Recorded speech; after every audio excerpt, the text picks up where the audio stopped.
আসসালামু আলাইকুম, কেমন আছেন সবাই? আশা করি সবাই অনেক ভালো আছেন। আজকে আমি শসা দিয়ে মাছের এই রুই মাছটা রান্না করব। মাছের এই সাইজের। তো এই তো মাছগুলোকে তেল, হলুদ, মরিচ দিয়ে আমি খুব ভালো মতো ভেজে নিচ্ছি। এখন শসাগুলোকে আমি কষিয়ে নিয়েছি। এখানে সব ধরনের মশলাই দিয়েছিলাম, আদা রসুন পেস্ট।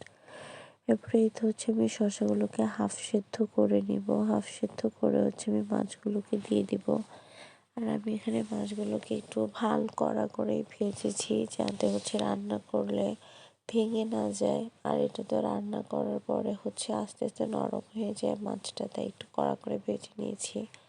তো এরপরে আমি জিরা গুঁড়ো দিয়ে দিয়েছি। আর এই মাছটা এত বেশি মজা লাগে শসা দিয়ে রান্না করলে, সত্যি অনেক বেশি মজা। আপনারা একবার ট্রাই করে দেখবেন। তো এটা আমি প্রথমে খালামণির বাসায় রান্না করেছিলাম, ছোট খালামণির বাসায়। তো আমার আপু খেয়ে তার খুব ভালো লেগেছিল। এরপরে সে আমাকে বললো আবার রান্না করার জন্য। তো আমি আজকে রান্নাটা করেই ফেললাম। এরপর আমি ধনেপাতা দিয়ে দিব। আর ধনেপাতা দিলে যে কোনো তরকারিরই খুব ভালো একটা ফ্লেভার আসে, খুব বেশি